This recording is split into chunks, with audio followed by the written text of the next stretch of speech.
இதுவரை காலமும் மலையக மக்களுக்கு சம்பள உயர்விலே பாரபட்சம் அளிக்கப்பட்டது. இன்று அவர்கள் வேலைக்கு சென்றவுடன் தனது உதிரத்தையும் வியர்வையும் அந்த மண்ணுக்காக சிந்துகிறார்கள். இறந்தவுடன் அவர்கள் உடல்களை தேயிலை தோட்டத்திலே புதைக்கப்படுகின்ற பொழுது அந்த தேயிலை தோட்டத்திற்கு உரமாக மாறுகிறார்கள்.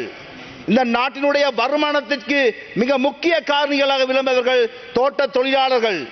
ஆனால் அவர்களுடைய வாழ்வியலை மேம்படுத்துவதற்காக, அவர்களுடைய வாழ்க்கை தரத்தை உயர்த்துவதற்காக சம்பளம் அதிகரிப்பு கடந்த காலங்களிலே வழங்கப்படவில்லை. எனவே எமது ஜனாதிபதி அவர்கள் வரவு செலவு திட்டத்திலே தோட்ட தொழிலாளர்களுடைய சம்பள உயர்வை 1700 ரூபாயாக உயர்த்துவதற்கு உத்தரவாதம் அளிக்கிறார். அது மட்டுமல்லாமல் மிக விரைவிலேயே நாங்கள் சம்பந்தப்பட்ட கம்பெனியுடன் கதைத்து அந்த சம்பளத்தை பெற்றுக் கொள்வதற்கு நாங்கள் முயற்சி செய்வோம் என்று கூறிக்கொள்ள விரும்புகிறேன்.